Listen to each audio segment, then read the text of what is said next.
کیا گیا سورہ المومنون میں کہ کار ساز، حاجت روا اور مشکل کشا صرف ایک اللہ ہے، اسی کو پکارا جائے اور اسی کی نظر و نیاز اور منت منوتی دی جائے. یہ سورہ المومنون میں بیان کیا گیا اور ابتدا یوں ہوئی قد افلح المومنون،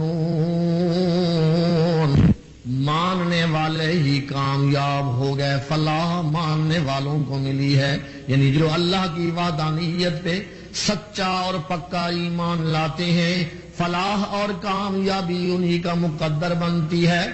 سورت ختم ہو رہی ہے تو بالکل آخر میں فرمایا فتعال اللہ الملک الحق لا الہ الا هو رب العرش الکریم ومن يدع مع اللہ الہا آخر لا برہان له به فإنما حسابه عند ربی انه لا يفلح الكافرون وقل رب اغفر وارحم وانت ارحم الراحمین.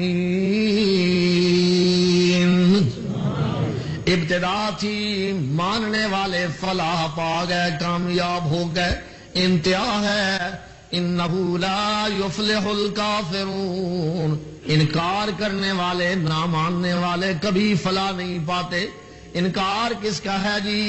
فتعال اللہ الملک الحق لا الہ الا هو رب العرش الکریم.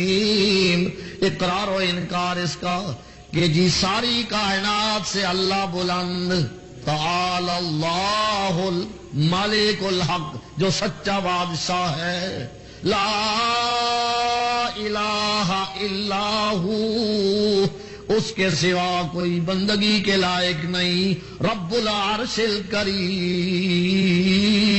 عزت والے عرش کا مالک ہے. من یدعو مع اللہ الہا آخر، جس نے بھی اس اللہ کے ساتھ کسی اور کو معبود بنا کے پکارنا شروع کر دیا، لا برہان لہ بہ، اس کے لیے کوئی دلیل بھی اس پر موجود کوئی نہیں ہے ہی، شرک کی کہاں دلیل ہے.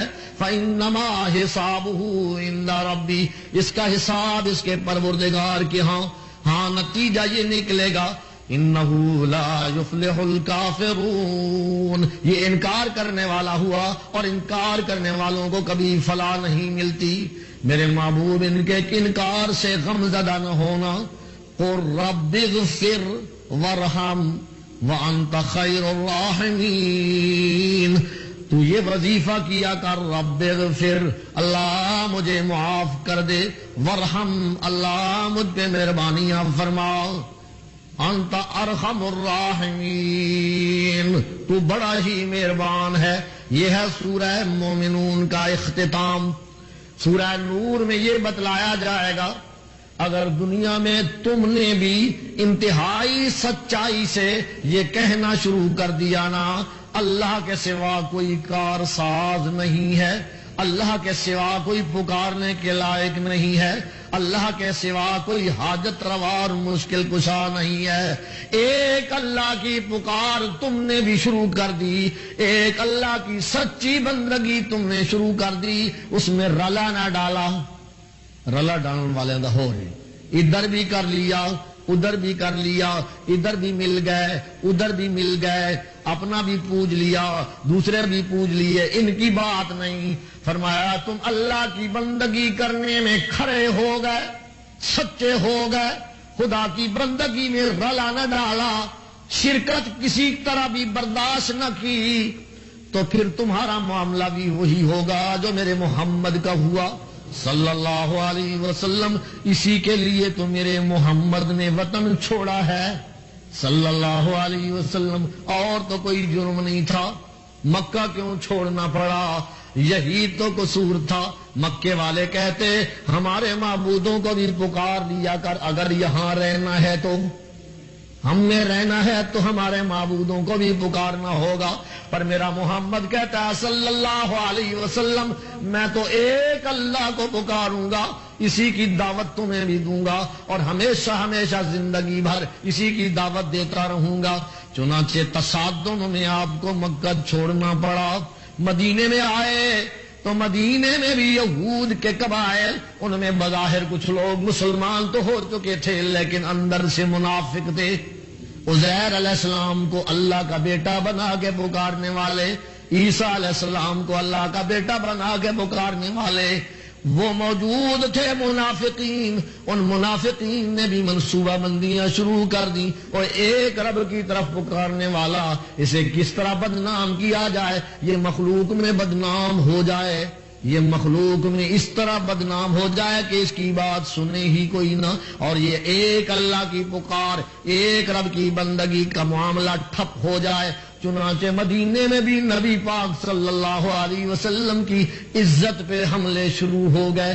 آپ کی عزت پہ یوں حملہ کیا، سیدہ عائشہ صدیقہ، اما عائشہ صدیقہ پر منافقوں نے الزام لگا دیا۔ فرمایا یہ سورہ نور میں بتلایا گیا، سچی بندگی ایک اللہ کی کرنے لگ جاؤ گے تو پھر سچے مشرک تمہیں معاف نہیں کریں گے۔ ہاں دونوں طرف سچائی ہو نا تو پھر تصادم ہوتا ہی ہوتا ہے۔ پھر میرے محمد جیسے شریف کو بھی، کائنات کے سب سے بڑے شریف کو بھی وطن بھی چھوڑنا پڑتا ہے اور عزت پر بھی حملے ہوتے ہیں۔ میرے نبی کی ازواج زوجہ محترمہ ام المومنین، سارے مومنوں کی ماں اما عائشہ صدیقہ پہ الزام لگ رہا ہے۔ یہ الزام کیوں لگ رہا ہے؟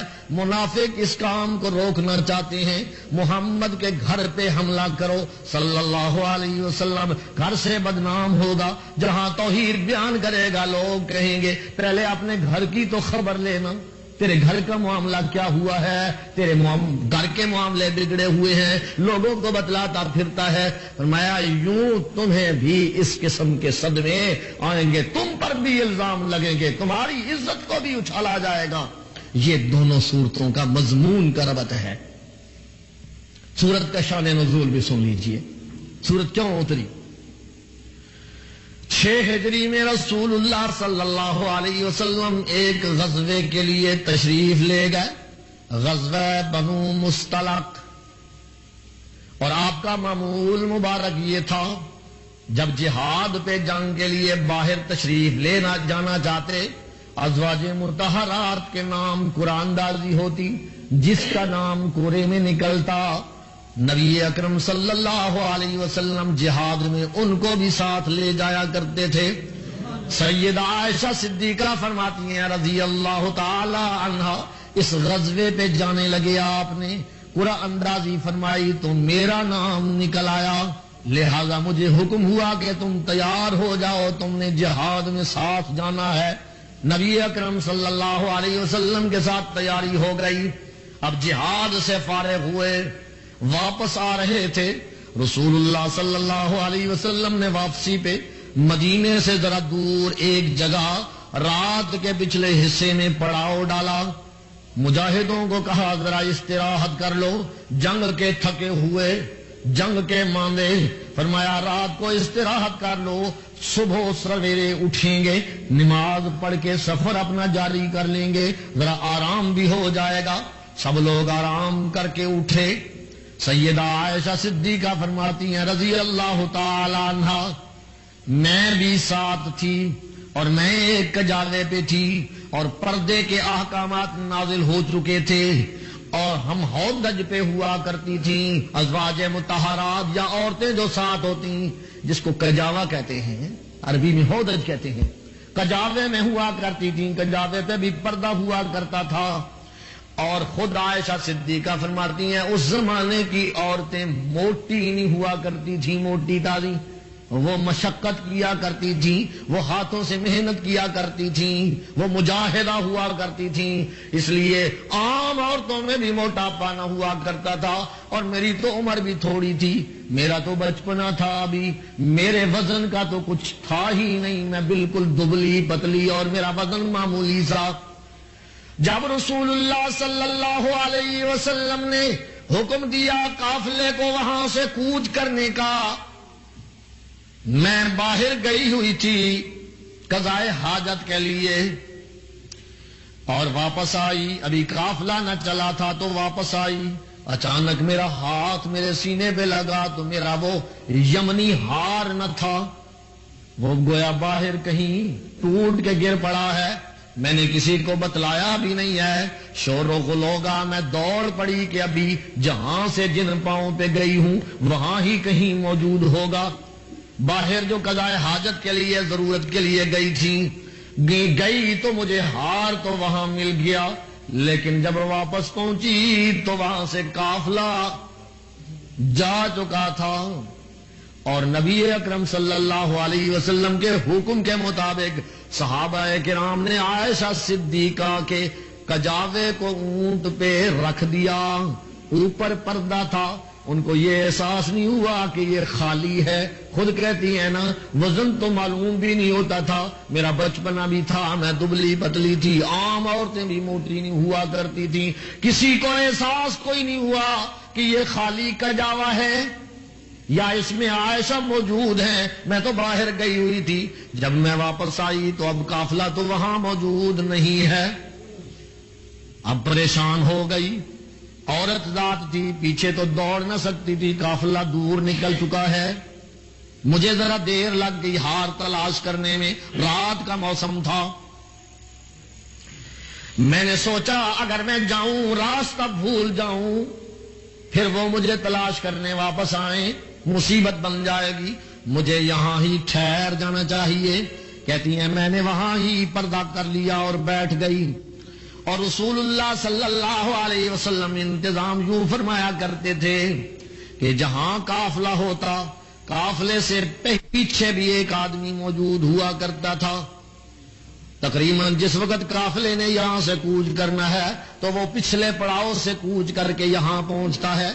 اس کا فائدہ یہ ہوتا تھا کہ قافلے میں سے کوئی چیز رہ گئی ہو، کوئی اسلحہ، کوئی ہتھیار، کوئی چیز رہ جائے تو پیچھے آنے والا اس چیز کو سنبھال لے. صفوان ابن معطل رضی اللہ تعالیٰ عنہ صحابی ہے. صفوان نام ہے، صاد فے وا الف نون. ان کی ڈیوٹی پیچھے تھی. یہ بھی اسی وقت اپنے اس پڑاؤ سے چل پڑے جہاں پیچھے تھے. جس وقت یہ قافلہ آگے چلا، یہ صبح کے وقت، اب روشنی ہو چکی ہے، میں تو وہاں ہی بیٹھی ہوں اور انا للہ و انا الیہ راجعون پڑھ رہی ہوں. صفوان آیا. صفوان نے دور سے دیکھا کوئی چیز ہے، قریب آیا تو وہ پہچان گیا. عائشہ فرماتی ہیں یوں تو میں پردے میں تھی، لیکن جب پردے کا حکم نازل نہ ہوا تھا تو صفوان نے مجھے دیکھا ہوا تھا، اس لیے فوراً پہچان گیا کہ یہ عائشہ صدیقہ ہی ہو سکتی ہیں. اس قد کی، اس کاٹ کی، اس دبلے پتلے جسم کی، پردے میں بیٹھی ہیں. کہتی ہیں میں نے حضرت صفوان کی زبان سے سوائے اس لفظ کے اور کوئی لفظ نہیں سنا. میں اللہ کی قسم اٹھا کے کہتی ہوں صفوان کی زبان سے بس یہی کلمہ تھا، انا للہ و انا الیہ راجعون، انا للہ و انا الیہ راجعون. یہ بار بار پڑھ رہے تھے کہ یہ عجیب حادثہ. عائشہ صدیقہ پیچھے رہ گئی ہیں اور قافلہ چلا گیا. نبی پاک صلی اللہ علیہ وسلم بھی چلے گئے، ابو بکر بھی چلے گئے، عمر بھی چلے گئے، سارے صحابہ کوچ کر گئے ہیں. اور اکیلی عائشہ، نہ اس نے مجھ سے کچھ پوچھا نہ میں نے اسے کچھ بتایا. بس اس نے اونٹنی کو بٹھایا میرے قریب اور اس کا گھٹنا باندھ دیا. اور حضرت عائشہ فرماتی ہیں اب اس کا مطلب یہ تھا کہ میں اونٹنی پہ بیٹھوں. میں اونٹنی پر بیٹھ گئی اور اس نے آگے سے رسن پکڑی اور چل دیا، لیکن زبان سے صرف انا للہ و انا الیہ راجعون پڑھ رہا تھا. دوپہر کے وقت رسول اللہ صلی اللہ علیہ وسلم بالکل مدینے کے قریب پہنچے. مدینے کے قریب آپ نے پڑاؤ رکھا کہ ذرا تیاری ہو جائے، اپنے آپ کو سنبھل لیجیے، اب شہر میں داخل ہونا ہے. اور ہم بھی پیچھے سے پہنچ گئے. اب پتہ لگا نبی پاک صلی اللہ علیہ وسلم کو، او ہو عائشہ کا رضی اللہ تعالی عنہ یہ کجاوا تو خالی تھا، عائشہ تو پیچھے رہ گئی. نبی اکرم صلی اللہ علیہ وسلم نے پوچھا تو حضرت عائشہ صدیقہ نے بتلایا یا رسول اللہ صلی اللہ علیہ وسلم میں باہر ضرورت کے لیے گئی تھی، میرا ہار گم گیا تھا، میں دوبارہ پھر اس کے تلاش کرنے چلی گئی اور تلاش میں کچھ وقت لگ گیا اور سارے کا سارا قافلہ وہاں سے کوچ کر کے آ گیا، میں وہاں ہی بیٹھ گئی۔ صفوان ابن معطل آئے تو میں اونٹنی پر بیٹھ کے آ گئی، سوائے انا للہ کہ میں نے اور کوئی بات نہیں سنی، میں پردے میں آ رہی ہوں۔ بات تو اتنی تھی، معاملہ تو اتنا تھا، لیکن عبداللہ ابن ابی ابن سلول رئیس المنافقین، منافقوں کے سردار کو یہ بات پتہ لگی تو اس نے یہ بات اڑانی شروع کر دی۔ صفوان ابن معطل پر بھی الزام لگا دیا، عائشہ صدیقہ پر بھی الزام لگا دیا رضی اللہ تعالی عنہما۔ ایک صحابی رسول ہے اور ایک نبی اکرم صلی اللہ علیہ وسلم کے گھر والے ہیں، رسول اللہ صلی اللہ علیہ وسلم کو بات پتہ لگی، آپ بھی پریشان ہیں، آپ بھی غم زدہ ہیں، یہ کیا ہو گیا ہے؟ لیکن منافقوں نے تو مدینے کو بھٹی بنا دیا نا، جہاں کوئی مومن ہوتا تو وہاں پہنچ جاتے منافق اور کہتے لو جی یہ واقعہ بھی عائشہ صدیقہ تو صفوان کے ساتھ آ رہی تھی، پیچھے کیوں رہ گئی ہیں جی؟ یہ اس قسم کی باتیں، بےہودہ باتیں اور الزام تراشی اور بہتان بازی کرنے لگ گئے۔ اب مومنوں کی ایک جماعت بھی ایسی ہیں، بڑے مخلص، بڑے نیک اور اللہ ان کی تعریفیں کرنے والا، لیکن نہ تائید کرتے ہیں اور نہ تکذیب کرتے ہیں۔ منافقوں کی بات سن کے چپ کر گئے، چپ لگ گئی، آگے سے جواب کوئی نہیں دیتے۔ ایک گروپ تو یہ بن گیا نا جی، سنتے ہیں منافقوں کا پراپوگنڈا اور منہ توڑ جواب نہیں دیتے بلکہ چپ کر جاتے ہیں۔ ایک گروپ یہ بن گیا مومنوں میں سے، اور ایک گروپ مخلصین مومنین وہ پراپوگنڈے سے متاثر ہو گئے، منافقین کا پراپوگنڈا سنا تو وہ بھی ان کے ساتھ کچھ باتیں کرنے لگ گئے۔ وہ ایک تو حضرت ابو بکر صدیق کا سگا بھانجا مصطح ابن اساسہ ہے، اور ایک شاعر رسول حضرت حسان ابن ثابت بھی ہے۔ یہ حسان ابن ثابت بھی پراپوگنڈے سے متاثر ہو گیا، اور حضرت ابو بکر کا سکا بھانجا جس کی رشتہ دار ہے عائشہ صدیقہ، یہ بھی پراپوگنڈے سے متاثر ہو گیا۔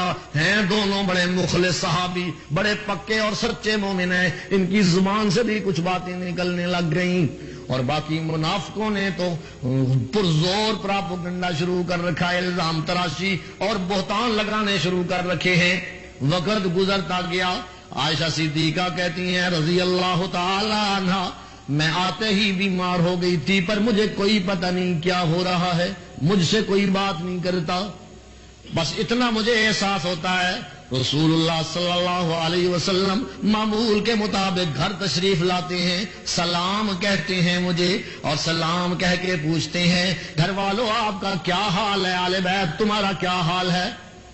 لیکن وہ محبت، وہ پیار، وہ نرمی میں نہیں دیکھتی جو عام بیمار ہوتی تو رسول اللہ کی طرف سے مجھے ملا کرتی تھی، وہ نرمی اور وہ عقیدت نہیں مل رہی۔ میرا احساس تو جاگ رہا تھا، پتہ نہیں کیا ہو گیا، پر مجھے کوئی پتہ نہیں، وقت گزر رہا ہے اور یہ پراپوگنڈا تیز سے تیز تر ہوتا جا رہا ہے، مدینے میں جگہ جگہ پراپوگنڈا ہو رہا ہے، الزام تراشی ہو رہی ہے، حتیٰ کہ نبی اکرم صلی اللہ علیہ وسلم نے مجلس مشاورت بلا لی، میٹنگ بلا لی۔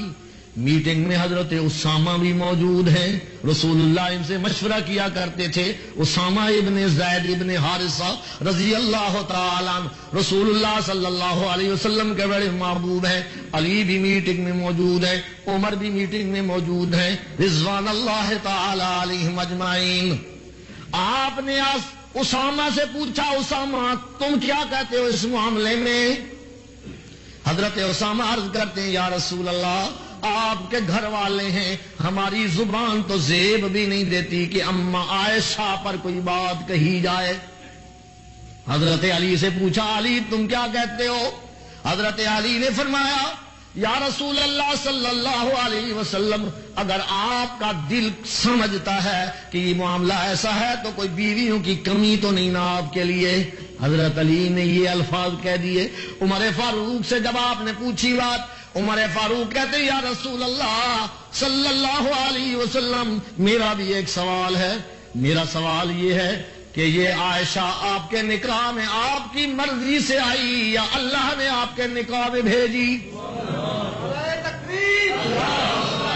آپ نے فرمایا عمر میں اپنی مرضی تو چلانے والا نہیں ہوں، میں محمد تو اس وقت تک بولتا بھی نہیں ہوں جب تک میرے اللہ کی مرضی نہ ہو. عائشہ اللہ کی مرضی سے میرے نکاح میں آئی ہے، میں نے خود نکاح نہیں کیا. اب عمر فاروق کہتے ہیں یا رسول اللہ اب تو بات ہی ختم ہو گئی. اللہ اپنے نبی کے لیے ایسی غلط عورت کیسے چن سکتا ہے؟ میرا تو دل صاف ہو گیا. اللہ نے اگر آپ کے نکاح میں بھیجی ہے تو پھر اللہ جانتا ہے عائشہ بالکل پاک صاف ہے. اور حضرت علی نے مشورے میں یہ بات بھی کہی تھی، عائشہ کی خادمہ، عائشہ کے پاس رہنے والی 24 گھنٹے بریرہ رضی اللہ تعالی عنہ، ان سے بھی پوچھ لیجئے. آپ نے ان کو بلایا، ان سے پوچھا تو وہ کہنے لگی یا رسول اللہ عائشہ اتنی پاک باز عورت ہے، زندگی بھر میں نے عائشہ پہ کبھی شک و شبہ کی گنجائش ہی محسوس نہیں کی. ہاں اتنی سی بات ہے کہ عائشہ ذرا بچی ہے، آٹا گوندھ کے رکھتی ہے تو بعض اوقات بکری آ کے کھا جایا کرتی ہے. اتنی سی بات تو مجھے معلوم ہے. باقی عائشہ کا کریکٹر اتنا صاف ہے کہ کبھی ذرہ بھر بھی کسی کو شک کی گنجائش نہیں ہو سکتی. نبی اکرم صلی اللہ علیہ وسلم یہ مشورے بھی کر رہے ہیں، پریشان ہیں، غم زدہ ہیں، لیکن یہ بخاری شریف کا واقعہ بتلا رہا ہے. ان لوگوں کے لیے بڑا لمحہ فکریہ ہے، ان کو سوچنا چاہیے، اپنے عقیدے درست کرنے چاہیے. حضرت علی سے جب آپ مشورہ کر رہے تھے تو حضرت علی کہہ سکتے تھے یا رسول اللہ صلی اللہ علیہ وسلم آپ حاضر ناظر بھی ہیں اور آپ عالم الغیب بھی ہیں، یعنی جہاں عائشہ تھی آپ بھی تو وہاں موجود تھے نا. حاضر ناظر کسے کہتے ہیں؟ جو ہر جگہ موجود ہو. عائشہ ہار ڈھونڈنے گئی تو اللہ کے نبی آپ بھی وہاں موجود، حاضر ناظر جو ہوئے. عائشہ صفوان کے ساتھ آئی تو آپ بھی حاضر ناظر، آپ بھی تو ساتھ موجود تھے نا. عالم الغیب بھی آپ ہیں، ہر چیز کو جاننے والے ہیں، آپ سے کوئی چیز مخفی ہے؟ حضرت علی نے یہ بات نہیں کہی، معلوم ہوتا ہے علی کا یہ عقیدہ نہیں، ابو بکر کا بھی یہ عقیدہ نہیں، عائشہ کا بھی یہ عقیدہ نہیں کہ نبی حاضر ناظر بھی ہوتا ہے، نبی عالم الغیب بھی ہوتا ہے. اسامہ کا عقیدہ بھی یہ نہیں ہے، حضرت بریرہ کا بھی یہ عقیدہ نہیں ہے، عمر فاروق کا بھی عقیدہ یہ نہیں ہے. اگر یہ عقیدہ ہوتا کسی صحابی کا تو وہ کہہ دیتا یا رسول اللہ آپ غمزدہ کیوں ہیں، آپ پریشان کیوں ہیں؟ آپ تو حاضر ناظر ہیں، آپ تو عالم الغیب ہیں. عائشہ جہاں گئی جہاں تھی آپ بھی تو وہاں موجود تھے نا. آپ کو پتہ ہونا چاہیے عائشہ کے بارے آپ لوگوں سے کیوں پوچھتے ہیں؟ عالم الغیب جو ہوئے، عالم الغیب سے تو کوئی چیز مخفی نہیں ہوتی. پر ایک صحابی نے بھی 40 دن میں ایک لفظ بھی ایسا نہیں کہا. مہینہ گزر گیا، مہینے کے بعد ذرا حضرت عائشہ صدیقہ کی صحت سنبھلی. ایک دن باہر جا رہی ہے حضرت ام مستہ کے ساتھ، حضرت مستہ ابن اساسہ کی والدہ کے ساتھ باہر گئیں. گھروں میں بیت الخلا نہیں ہوا کرتے تھے. باہر جو گئیں تو حضرت ام مستہ کی چادر پاؤں سے ٹکرائی اور گری، اور گر کے لفظ کہے تائسا مستہ، ہلاک ہو جائے مستہ. حضرت عائشہ صدیقہ چونکی اور کہا تم نے جس آدمی کو بد دعا دی ہے تم جانتی ہو یہ بدری ہے، یہ بدر میں اللہ کے نبی کے ساتھ جہاد کرنے والا ہے. کتنا غلط لفظ تم نے زبان سے نکالا ہے، تائسا مستہ، مستہ ہلاک ہو جائے. ام مستہ کہتی ہیں تمہیں پتہ نہیں میرے بیٹے نے کیا طوفان باندھ رکھا ہے عبداللہ ابن ابی سے سن کے. عائشہ کہتی ہے مجھے تو کوئی پتہ نہیں. اب ام مستہ نے ساری کہانی سنا دی. یہ الزام لگایا گیا ہے تم پہ، تم پر بھی اور صفوان ابن معطل پر بھی یہ الزام ہے. اب تو عائشہ کہتی ہیں جب میں نے یہ بات سنی پہلے تو مجھے پتہ ہی نہیں تھا. یہ عائشہ فرما رہی ہیں، بخاری کی حدیث ہے، مومنوں کی ماں ہے، سب سے بڑی ولیہ ہے، اس سے بڑی ولیہ اور کوئی نہیں، پر کہہ رہی ہے مجھے تو کوئی پتہ نہیں تھا پہلے۔ معلوم ہوتا ہے عالم الغیب کون ہے؟ اللہ۔ بتلائے تو پتہ لگتا ہے، نہ بتلائے تو پتہ۔ اس ایک واقعے سے اگر کوئی ذرا غور و فکر کرے تو عقیدہ درست ہو سکتا ہے کہ عالم الغیب بھی اللہ ہے اور حاضر ناظر بھی اللہ۔ ہر جگہ موجود ہونا، ہر چیز کو جاننا، یہ خاصہ ہی اللہ کا ہے۔ کسی اور میں یہ ماننے لگ جاؤ گے تو اللہ کی صفتیں کسی اور میں مان لے ہوگی، یہی شرک ہے کہ اللہ کی صفتوں میں تم نے غیروں کو شریک بنانا، چاہے نبی کو مانو، چاہے ولی کو عالم الغیب مانو، حاضر و ناظر مانو، یہ اللہ کی صفات میں مشارکت ہو جائے گی۔ حضرت عائشہ فرماتی ہیں پہلے تو مجھے پتہ نہیں تھا، جب پتہ لگا اب تو حالت یہ بن گئی کہ میری آنکھوں سے آنسو تھمتے ہی نہیں ہیں، بارش کی طرح جھڑیاں برس رہی ہیں۔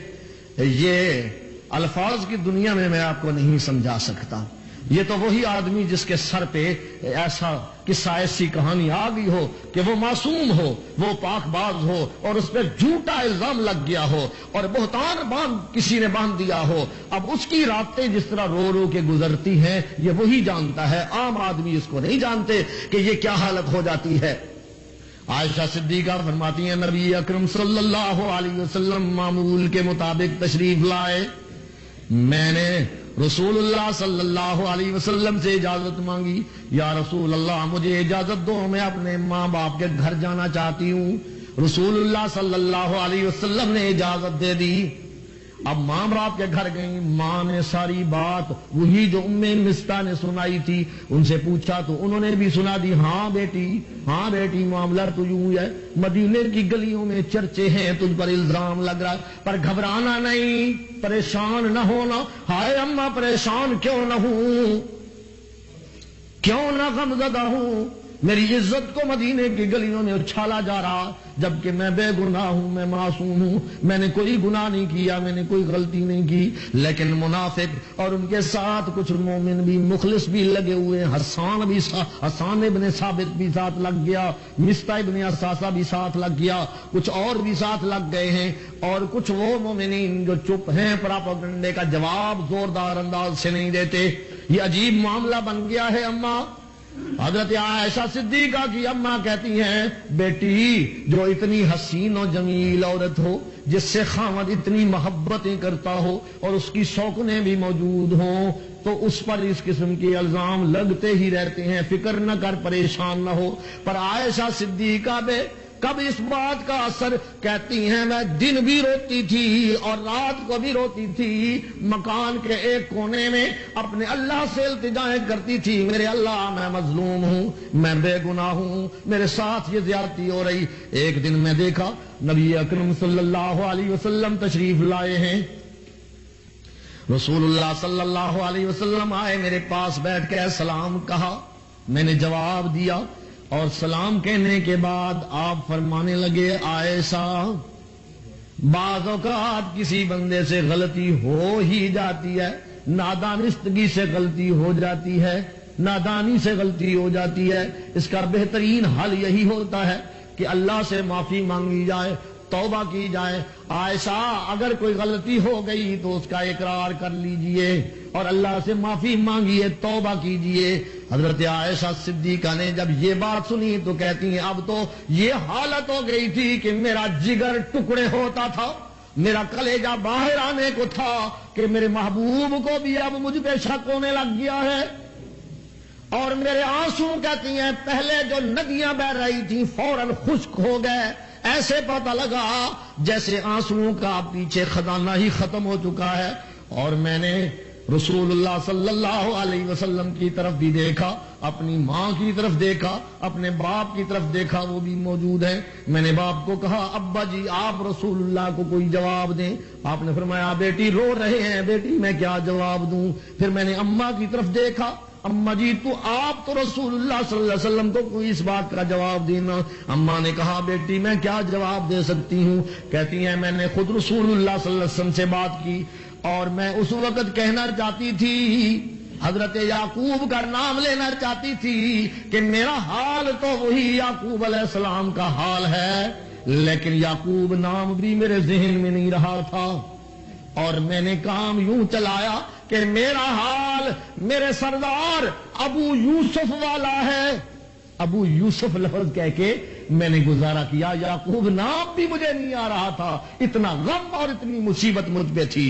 فرمایا اگر میں جھوٹ بول دوں اور میں کہہ دوں کہ مجھ سے غلطی ہوئی، ممکن ہے آپ مان جائیں، اور میں کہوں کہ میں معصوم ہوں، میں بے گناہ ہوں، مجھ میں کوئی غلطی نہیں، میں نے کوئی گناہ نہیں کیا، ممکن ہے آپ نہ مانیں۔ میں کچھ بھی نہیں کہتی، نہ کہتی ہوں میں بے گناہ ہوں اور نہ کہتی ہوں میں گناہ گار ہوں، بس ایک ہی لفظ کہتی ہوں، فصبر جمیل واللہ المستعان علی ما تصفون۔ میری طرف سے صبر جمیل ہے اس دکھ میں، ایک مصیبت میں، بڑی مصیبت ہے، بڑا غم ہے مجھ پر، اور میں اللہ سے مدد مانگتی ہوں۔ جو کچھ میرے خلاف پراپوگنڈا ہو رہا ہے، میرا اللہ میری مدد فرمائے گا، میرے دکھ کو زائل کرے گا۔ رسول اللہ صلی اللہ علیہ وسلم ابھی وہاں ہی بیٹھے ہیں، میں نے اچانک رسول اللہ کے چہرے انور کو دیکھا۔ رسول اللہ صلی اللہ علیہ وسلم کے چہرے پر آثار وہ نمودار ہونے لگ گئے جو وحی کے آثار ہوا کرتے ہیں، اور وحی کے آثار یوں ہوتے تھے۔ عائشہ خود فرماتی ہیں، اما عائشہ رضی اللہ تعالیٰ عنہ، سخت سردیوں کا موسم بھی ہوتا نا، برف برس رہی ہو، رسول اللہ پہ وحی اترنا شروع ہوتی ہے تو آپ کے چہرہ انور پہ موتیوں کی طرح، چاندی کی طرح چمکتے ہوئے سفید پسینے کے یوں قطرے گرنے لگ جایا کرتے تھے۔ میں نے بھی رسول اللہ صلی اللہ علیہ وسلم کی وہی کیفیت دیکھی کہ سردی کے موسم میں بھی رسول اللہ صلی اللہ علیہ وسلم کا چہرہ پسینے سے شرابور ہو گیا، اور چاندی کے قطروں کی طرح رسول اللہ کے چہرے سے پسینے کے قطرے نیچے آنے لگے۔ میں سمجھ گئی کہ اب رسول اللہ پہ وحی نازل ہو چکی ہے، اور میں اللہ سے دعا کرتی تھی، میرے وہم و گمان میں بھی نہیں تھا قرآن میرے حق میں اتر آئے گا، میرے خیال میں نہیں تھا۔ میں یہ دعا کرتی تھی، یا اللہ اپنے نبی کے دل میں میرے بارے بات ڈال دے، یا خواب میں کوئی بات بتلا دے۔ یہ میرے وہم و گمان میں نہیں تھا کہ رسول اللہ پہ میرے لیے کوئی سورت اترے گی، کوئی قرآن کی آیت اترے گی۔ اور رسول اللہ صلی اللہ علیہ وسلم جب وحی کے اس معاملے میں ذرائع فاقے میں آئے، یعنی وحی اتری، تو آپ کا چہرہ پھولوں کی طرح کھل گیا، اور آپ نے فرمایا، ابشری یا عائشہ، عائشہ تجھے بشارت ہو، خوش ہو جا عائشہ، تیری صفائی تو عرشوں والے نے عرشوں سے اتار دی ہے۔ حضرت عائشہ صدیقہ کی اماں حضرت اسماء کھڑی ہو گئی اور کہنے لگی، عائشہ قومی لسیدکم، عائشہ اپنے سردار کا شکریہ ادا کرنے کے لیے کھڑی ہو جاؤ۔ حضرت عائشہ فرماتی ہیں، میں شکریہ اس مالک و خالق کا ادا کروں گی جس نے مجھ بے گناہ کے بے قصور کی صفائیاں عرشوں سے اتاری ہیں۔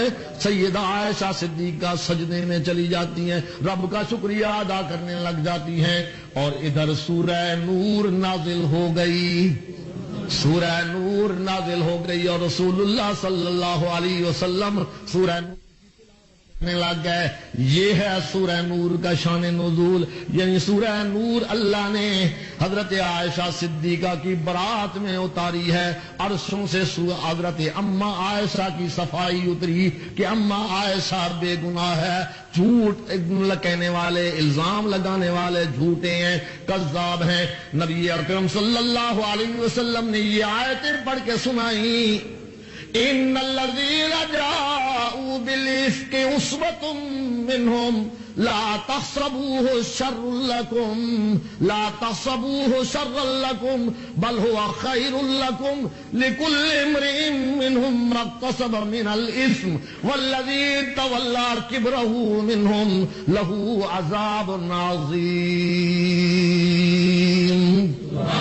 میں وہ لوگ جنہوں نے میرے محبوب آپ کے گھر والوں پر بہتان باندھا، یہ طوفان باندھا، یہ الزام باندھا، عصبۃ منہم، انہی منافقوں کا ایک گروپ ہے، منافق ہے یہ منافق، لا تحسبوہ شرا لکم، اپنے لیے ایسے شر گمان نہ کرنا۔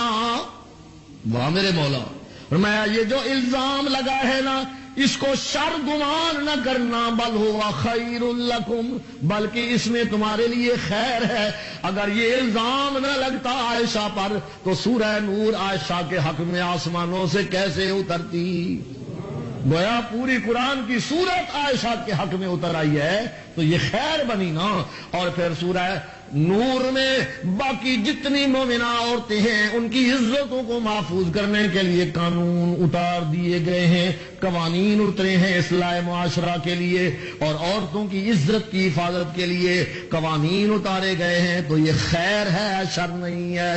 اور ساتھ ہی فرمایا والذی تولا کبرہ منہم، جس نے یہ سب سے بڑا طوفان باندھا یعنی عبداللہ ابن ابی، لہو عذاب عظیم، اس کے لیے تو بہت بڑا عذاب ہے آخرت میں بھی اور دنیا میں بھی۔ اچھا عائشہ کی اگر عزت دیکھنا چاہتے ہو تو اللہ نے آسمانوں سے آواز دی، وہی آ چکی ہے۔ اللہ پاک فرماتے ہیں الطیبات للطیبین والطیبون للطیبات، پاکیزہ مرد پاکیزہ عورتوں کے لیے اور پاکیزہ عورتیں پاکیزہ مردوں کے لیے، الخبیثات للخبیثین والخبیثون للخبیثات، برے مرد بری عورتوں کے لیے اور بری عورتیں برے مردوں کے لیے۔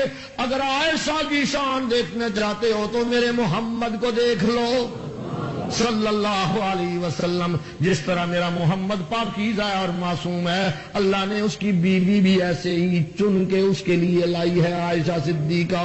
اور ساتھ فرمایا اولئک مبرؤون مما یقولون، جو کچھ بھی منافق بکواس کر رہے ہیں عائشہ بالکل اس سے بری و ذمہ ہے۔ لہم مغفرۃ ورزق کریم، آئندہ بھی کوئی کسی سے ایسے لوگوں سے، نبی کے یاروں نبی کے گھر والوں سے کوئی خلاف اولا بھی ہو جائے تو اللہ کی معافیاں، اور قیامت کے دن اللہ رزق کریم ان کو عنایت فرمائیں گے۔ یہ آیتیں اتری عائشہ صدیقہ کی صفائی میں رضی اللہ تعالی عنہا۔ یہ ہے شان نزول اس سورت کا۔ اب سورت کا مضمون تھوڑا سا، سورت کے دو حصے ہیں۔ پہلا حصہ چلتا ہے ابتدا سے لے کر 7ویں رکوع تک، جہاں تک 7واں رکوع ختم ہوتا ہے۔ اس پہلے حصے میں پہلی آیت ہے تمہید، ترغیب الی القرآن، قرآن کی ترغیب دلائی گئی ہے کہ یہ قرآن کوئی معمولی نہیں، یہ اللہ کا پیغام ہے، یہ خدا کا خط ہے، یہ اس مالک و خالق نے بھیجا ہے، قدر کرو اس کی۔ یہ پہلی آیت۔ اور اس کے بعد 4 قوانین، 4 احکام اصلاح معاشرہ کے لیے نازل ہوئے ہیں، 4 احکام اصلاح معاشرہ کے لیے۔ اور پھر 4 احکام کے بعد زجریں شروع ہو گئی ہیں 3 گروپوں کے لیے، بڑی وعیدیں اور زجریں ہیں، منافقین کے لیے بھی جنہوں نے الزام تراشی کی، اور جو الزام تراشی کر سن کے مومن خاموش رہے ان کے لیے بھی بڑی زجریں ہیں، اور وہ منافقین کے ساتھ لگ جانے والے یعنی تیسرا گروپ جو ان سے متاثر ہو کے باتیں کرنے لگ گئے ان کے لیے بھی بڑی زجریں ہیں۔ 3 گروپوں کے لیے ان 4 قوانین کے بعد زجرات ہیں بڑی۔ اور پھر اس کے بعد ان زجرات کے بعد 6 قوانین اور ہیں اصلاح معاشرہ کے لیے۔ 4 پہلے تھے، درمیان میں زجرات آ گئی ہیں، اور آگے 6 قوانین پھر اور نازل کر دیے گئے ہیں، وہ بھی اصلاح معاشرہ کے لیے، معاشرے کو پاکیزہ بنانے کے لیے۔ اور ان 10 قوانین کے بعد آگے اصل مسئلہ جس کی وجہ سے منافق الزام لگا رہے ہیں، جس کے لیے کافر رسول اللہ کی عزت کو اچھالنا چاہتے ہیں، وہ مسئلہ توحید تمثیل سے، مثال سے بیان کیا گیا ہے۔ اور مثال سے بیان کرنے کے بعد دوسرا حصہ، اور اس توحید کے لیے ساتھ 3 دلائل بھی بیان کیے گئے ہیں، دلائل عقلیہ، اور ایک دلیل نقلی بھی بیان کی گئی ہے مومنین و سابقین سے۔ مسئلہ توحید بھی اور 4 دلیلیں بھی، ایک نقلی یعنی منقولی اور 3 عقلی دلیلیں. دوسرا حصہ جب شروع ہوا تو دوسرے حصے میں بھی یعنی یا ایھا الذین آمنوا لیستاذنکم الذین ملکت ایمانکم، یہاں سے دوسرا حصہ شروع ہو رہا ہے. اس میں بھی 3 قوانین بیان ہوئے ہیں، وہ بھی اصلاح معاشرہ کے لیے ہے. اور پھر اس کے بعد ساری صورت تقابل بین المومنین والمنافقین ہے. منافقین جنہوں نے پراپیگنڈا کیا تھا، الزام باندھا تھا، ان کے لیے وعیدیں ہیں اور ان کی بری عادات کا تذکرہ کیا گیا ہے، اور ساتھ مومنین کی اچھی صفات کا تذکرہ ہے. یعنی یوں تقابل چل رہا ہے. آخر میں نبی اکرم صلی اللہ علیہ وسلم کا ادب و احترام بتلایا گیا ہے. لا تجعلوا دعاء الرسول بینکم کدعاء بعضکم بعضا، جس طرح ایک دوسرے کو پکارتے ہو میرے محمد کو یوں نہ پکارا کرو، نام نہ لیا کرو، یا محمد نہ کہا کرو. لا تجعلوا دعاء الرسول یعنی ایک دوسرے کو او فلانے کہتے ہو، میرے محمد کو یوں نہ پکارا کرو، یا محمد کہہ کے نہ پکارا کرو. یہ آخر میں رسول اللہ صلی اللہ علیہ وسلم کا ادب بتلایا گیا ہے. یہ ہے ساری صورت کا خلاصہ، ساری صورت کا مضمون. اب اس کو تھوڑا سا ذرا چھیڑ لیتے ہیں. ٹائم پہ جی ہے تھوڑا جی ٹائم ہے، تھوڑا جا چھیڑ لئیے صورت نو. 4 قوانین.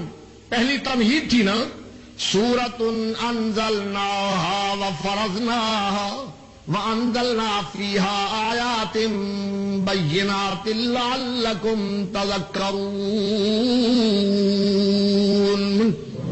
یہ صورت ہے، یہ سورہ نور، یہ عام کسی کی بات نہیں. انزلناها، ہم ہی نے اس کو نازل کیا ہے، یعنی اللہ کا حکم نامہ ہے، پیغام ہے. وَفَرَضْنَاهَا، ہم نے تم پر اس کے سارے احکام فرض کر دیے ہیں. وَأَنزَلْنَا فِيهَا آيَاتٍ بَيِّنَاتٍ، واضح آیات اس میں ہم نے نصیحت پکڑو اس سے. یہ پہلی آیت ہے. پہلی آیت کے بعد پہلا قانون شروع ہو گیا جی. پہلا قانون بیان کیا ہے جی اصلاح معاشرہ کے لیے، معاشرے کو پاک کرنے کے لیے.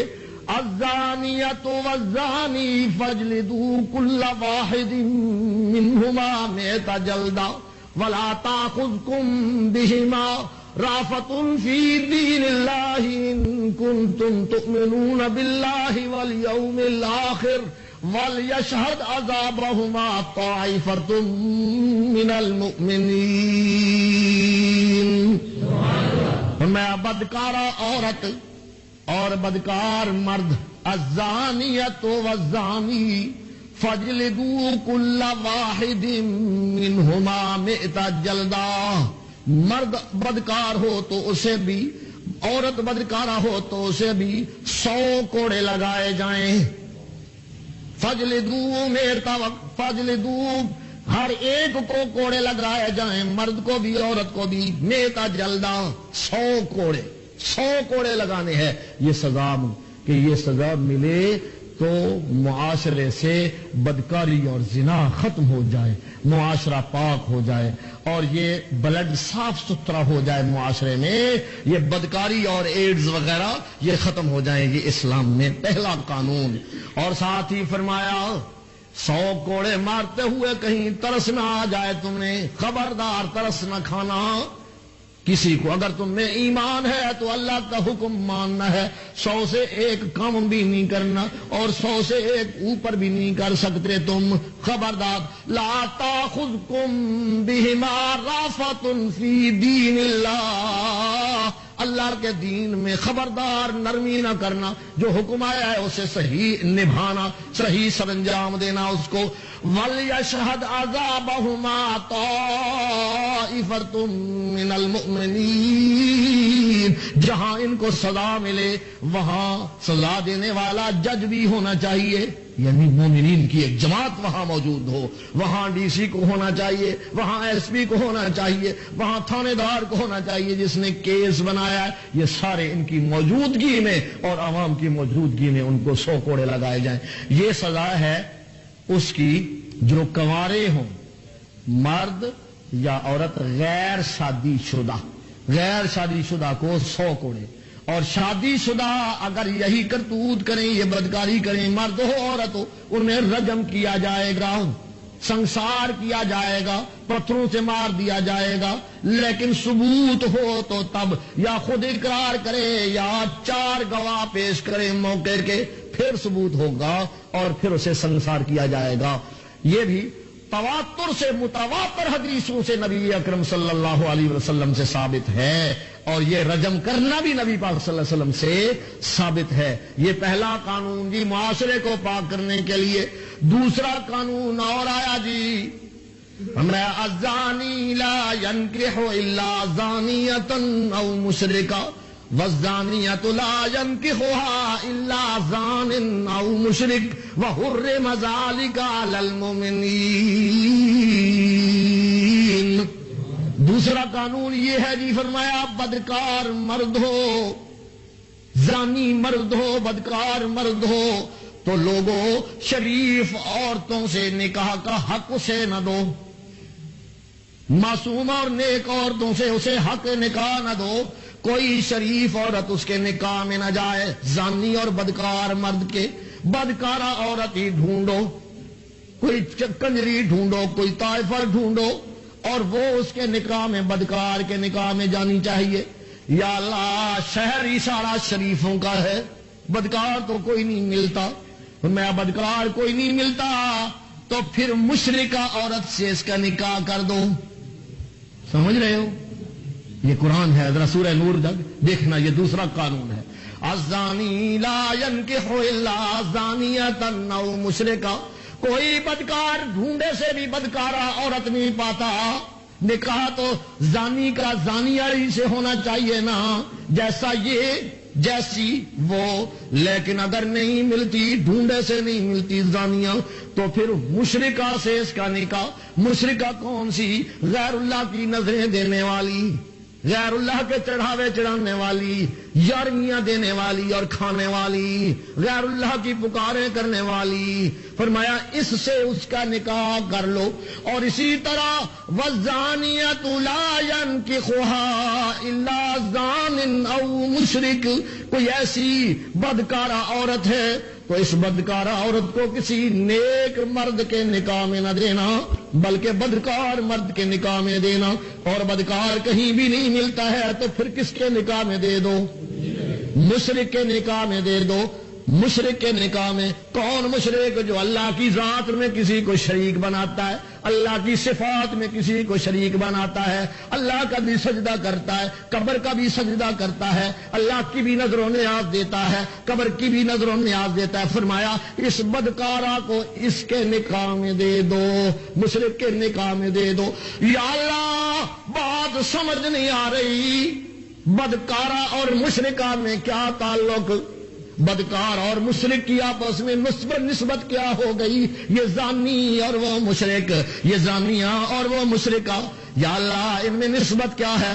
میرے اللہ فرماتے ہیں نسبت یہی ہے، یہ بدکار مرد جسے زانی کہا جاتا ہے، یہ اپنی بیوی کا حق کسی کا اور دے کسی اور کو رہا ہے، اور بدکارہ عورت حق خاوند کا اور دے کسی اور کو رہی ہے۔ اس لیے مشرک کا بھی یہی حال ہے، حق اللہ کا ہوتا ہے اور لٹاتا کسی اور کا ہے۔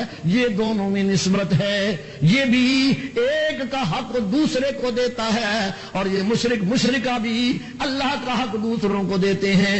مشرکہ عورت یہ اللہ کا حق قبر والوں کو، قبروں کو دیتی ہے، انہیں پکار کے، ان کے سجدے کر کے، ان کی نظریں دے آ کے یہ اللہ کا حق لٹا رہی ہے۔ اور زانیہ عورت بھی تو اپنے خاوند کا حق لٹا رہی ہوتی ہے۔ اور پھر مشرکہ بھی کہتی ہے جی میں کسی غیر کو تو حق نہیں دے رہی نا، میں غیر اللہ کو نہیں، میں تو اولیاء اللہ کو دے رہی ہوں، میں تو سجدہ اولیاء اللہ کا کہہ رہی ہوں، میں تو انبیاء اللہ کا سجدہ کہہ رہی، اے اللہ دینے اللہ کو لوگ غیر نہیں، وہ کہتی ہے۔ اور مشرک بھی یہی کہتا ہے جی اے اللہ کو غیر نہیں نے، اے تے اللہ دے سونے نے، اللہ دے مقرب بندے نے۔ شیطان دلیلیں بدلاتا ہے۔ اور یہی بات اگر وہ زانیہ بھی کہہ دے اپنے خاوند کو، میں نے حق تو تیرا لٹایا پر میں نے غیر کو نہیں لٹایا، تیرا بھائی تھا، تیرا کزن تھا، تیرا چچا تھا، تیرا اپنا رشتہ دار تھا، تو کیا وہ غیرت مند خامد برداشت کر لے گا؟ نہیں برداشت کرتا۔ اسی طرح اگر کوئی کہے کہ میں نے سجدہ ولی کا کیا، اللہ تیرا ولی ہے، تیرا نبی ہے، اللہ بھی برداشت نہیں کرتے، کیونکہ یہ عبادت کا حق اللہ کا خاص ہے، اور وہ خاوند کا حق خاص ہے، اور خاوند پر بیوی کا حق خاص ہے، کسی طرف وہ نہیں دے سکتا۔ اسی طرح اللہ کا حق بھی کوئی اور کسی کو نہیں دے سکتا، اس لیے اللہ نے بڑے عجیب انداز سے دونوں کو جوڑ دیا ہے۔ فرمایا الزانی لا ينکح الا زانیۃ او مشرکا والزانیۃ لا ينکحها الا زان او مشرک وحرم ذلک علی المؤمنین۔ مومنوں پر تو یہ حرام ہے، مومن ان کے قریب نہ جائے، ان کی عادت بگڑ چکی ہے۔ عادت کیا بگڑی ہے جی؟ یہ حق کسی کا ہوتا ہے، دے کسی کو چھوڑتے ہیں، اور مومن تو اللہ کا حق اللہ کو دیتا ہے، ماں کا حق ماں کو دیتا ہے، بیٹی کا حق بیٹی کو دیتا ہے، بھائی کا حق بھائی کو دیتا ہے، بیوی کا حق بیوی کو دیتا ہے۔ مومن تو یوں ہوتا ہے نا، مشرک کا مزاج بگڑ گیا ہے، وہ اللہ کے حق غیروں کو دیتا ہے تو پھر باقیوں کے حق بھی دوسروں کو لٹاتا پھرتا ہے۔ یہ دوسرا قانون تھا۔ تیسرا قانون بھی سن لو جی، ابھی ہے میلا۔ تیسرا قانون جی، والذین یرمون المحصنات ثم لم یاتوا باربعۃ شہداء فاجلدوہم 80 جلدہ ولا تقبلوا لهم شہادۃ ابدا واولئک هم الفاسقون۔ اور جو لوگ بھی ہوں وہ پاک دامن عورتوں پر، نیک بیویوں پر الزام لگا دیں، ان پر بہتان باندھے۔ والذین یرمون المحصنات، اب الزام لگایا ہے تو 4 گواہ بھی لائیں نا۔ ثم لم یاتوا باربعۃ شہداء، الزام لگایا پر 4 گواہ کوئی نہیں ہے۔ اللہ پاک فرماتے ہیں فجلدوہم 80 جلدہ، ان کو 80 کوڑے لگاؤ۔ عزت بچی نا مومنہ، ان کو 80 کوڑے مارو۔ اولئک هم الفاسقون، یہ بڑے بے ایمان ہیں، یہ فاسق ہیں۔ یہ نیک بیوی تھی، یہ معصوم بیوی تھی، بے گناہ عورت تھی، اور بے گناہ عورت پہ یوں ہی الزام لگا دیا، شک کی وجہ سے یوں ہی شک پڑ گیا۔ میں دیکھیا جی گل پہ کر دی سی، تو کی ہو گیا؟ گل پہ کر دی سی تو پھر گل کا ہی گناہ ہویا نا۔ آگے اپنی طرف سے یوں الزام دھر دیا تو فرمایا 80 کوڑے، یا 4 گواہ لائے یا 80 کوڑے کھائے۔ 80 کوڑے اس کی سزا ہے، اور ساتھ دوسری سزا، اس کی کبھی بھی شہادت قبول نہیں ہوگی۔ جتھے بھی گواہی دے اتنے آخ دے ہو اے بےمان ہے، انہیں جھوٹا الزام لایا سی کسی عورت دے اتنے، بس یہ ثابت ہو جائے چل سونے تیری گواہی کوئی نہیں۔ ہاں الا الذین تابوا واصلحوا، توبہ کر لے اور اپنی اصلاح کر لے تو اب اللہ بخشنے والا مہربان ہے، اب اس کی وہ شہادت قبول ہو جائے گی۔ اور بعض نے لکھا اس کے بعد بھی شہادت قبول نہیں ہے۔ یہ بھی پتہ لگ گیا ایسے عورتوں کے حقوق، وہ ان کی حفاظت ہو گئی کہ یوں بھج کے دوڑ کے کوئی نہ ان پر الزام لگاتا رہے۔ پاک دامن بیویاں وہ باہر نکلی، مسیر جاندی پہ اسی ابو کو بندہ مل گیا اور یہ الزام لگ گیا جی میں دیکھا جی آپ کو کولوں لنگی جاندی سی۔ اگر یہ ڈر ہو کہ 80 کوڑے لگیں گے، سوچ سمجھ کے الزام لگائے گا۔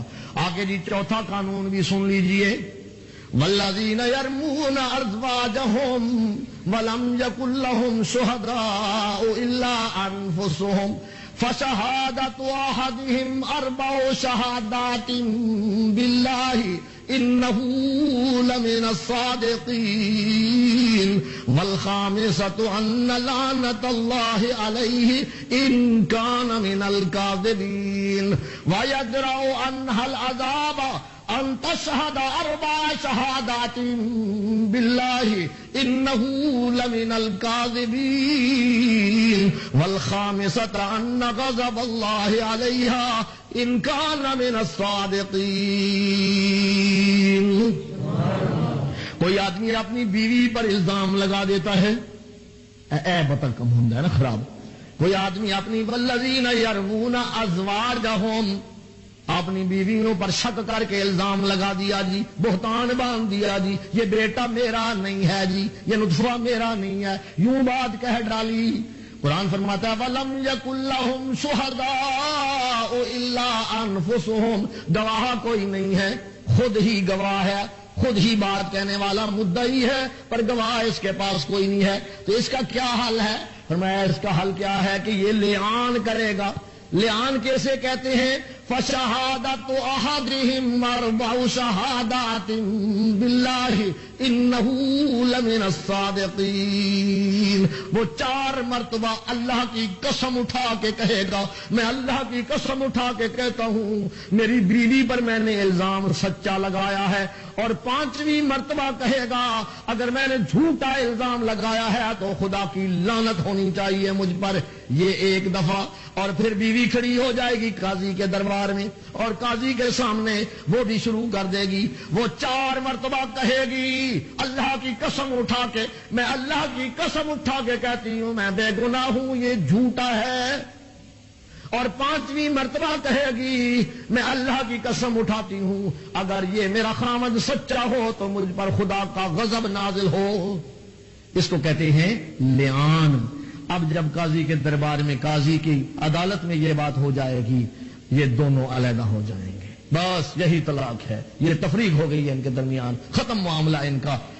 لیکن اب اس پر 80 کوڑوں کی سزا نہیں اور اس پر رجم کی یا 100 کوڑے کی سزا نہیں. لعان کی یہی سزا ہے کہ یہ آپس میں قسم اٹھائیں گے، اب اللہ ان سے بھگتے گا، وہ لعنتی بنے گا جھوٹا ہے، اور یہ خدا کے غضب کی مستحق بنے گی اگر جھوٹی ہے. انہوں نے عدالت میں یہ لعان کر دیا ہے. یہ 4تھا قانون بیان ہوا ہے. 4 قوانین کے بعد زجریں شروع ہو گئیں. اجے ہے تھوڑا جا وقت ہے، زجریں شروع ہو گئیں جی. پہلے وہ لوگ جنہوں نے سنا اور چپ ہو گئے، جواب نہیں دیا، پراپوگنڈا سنا اور پراپوگنڈے کا جواب نہیں دیا. قرآن مجید فرماتے ہیں لولا اذ سمعتموه قلتم ما يكون لنا ان نتكلم بهذا سبحانك هذا بهتان عظیم.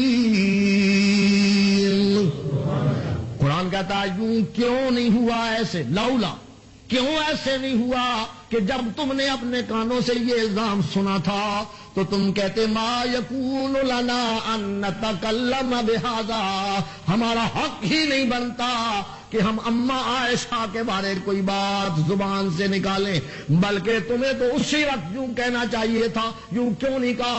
سبحانک ھذا بہتان عظیم. اللہ تو جس طرح شریکوں سے پاک ہے، عائشہ بھی اس طرح گناہ سے پاک ہے، یہ بہتان عظیم ہے. میں تمہیں تو یوں کہنا چاہیے تھا، کیوں نہیں ایسا تم نے کہا؟ اور جنہوں نے ساتھ مل کے بات کہنی شروع کر دی تھی ان کے بارے فرمایا لولا اذ سمعتموه ظن المؤمنون والمؤمنات بانفسهم خيرا وقالوا هذا افك مبين لولا جاءوا عليه باربعه شهداء فَإِذْ لَمْ يَأْتُوا بِالشُّهَدَاءِ فَأُولَئِكَ عِندَ اللَّهِ هُمُ الْكَاذِبُونَ. فرمایا یوں کیوں نہیں ہوا؟ جب لوگ کہتے پھرتے ہیں ہم عائشہ کے خلاف کوئی بات تو تمہاری زبانیں کھل جانی چاہیے تھی اور تم اچھا گمان کرتے یہ نبی کی بیوی ہے، یہ معصومہ ہے، یہ نیک ہے، لہذا تم تو فوراً زبان سے تردید کرتے. اور اگر تمہارے دل میں بات آئی ہے تو پھر 4 گواہ کیوں نہیں لائے تم نے؟ 4 گواہ پیش کرو نا. فَإِذْ لَمْ يَأْتُوا بِالشُّهَدَاءِ فَأُولَئِكَ عِندَ اللَّهِ هُمُ الْكَاذِبُونَ. 4 گواہ نہیں لا سکے تو پھر کون ہو تم؟ پھر یہ الزام لگانے والے جھوٹے ہیں. یہ زجریں شروع ہو گئی ہیں، یہ تادیدیں شروع ہو، بلکہ یہاں تک اللہ پاک نے فرمایا یعظکم اللہ ان تعودوا لمثلہ ابدا. اور اللہ تمہیں نصیحت کر رہا ہے آئندہ ایسی حرکت نہ کرنا، خبردار آئندہ ایسی حرکت نہ کرنا.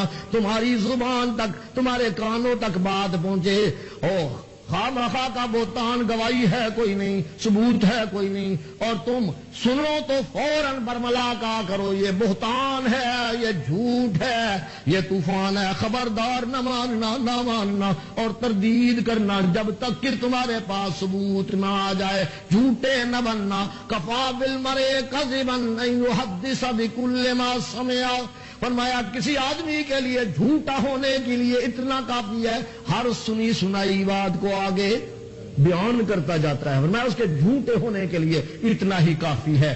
ان زجروں کے بعد آگے 6 قوانین اور شروع ہو گئے ہیں۔ ان 6 قوانین کے بعد آگے دعوی توحید آ گیا، جس کی خاطر الزام لگتے ہیں۔ دعوی توحید کے ساتھ ہی 3 دلائل عقلیہ پیش کیے گئے ہیں اور 1 دلیل نقلی پیش کی گئی ہے۔ دوسرے حصے میں پھر 3 قوانین اور آ گئے ہیں، اور پھر آگے تقابل بین المومنین والمومنین، منافقین آ گیا۔ یہ ہے مومن، یہ ہے منافق، اور آخر میں نبی کا ادب لا تجعلوا دعاء الرسول بینکم کدعاء بعضکم بعضا۔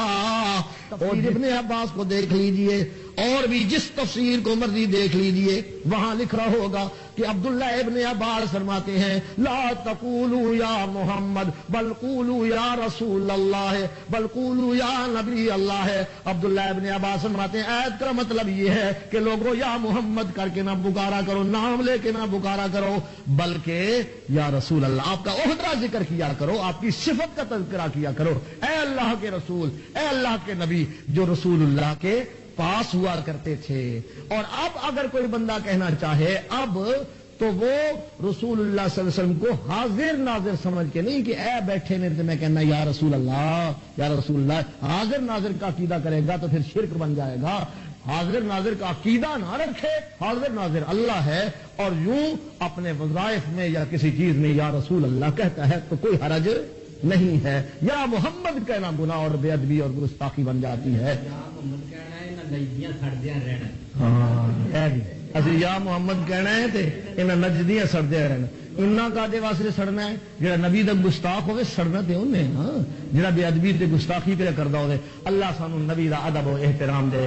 آخر دعوانا ان الحمدللہ رب العالمین۔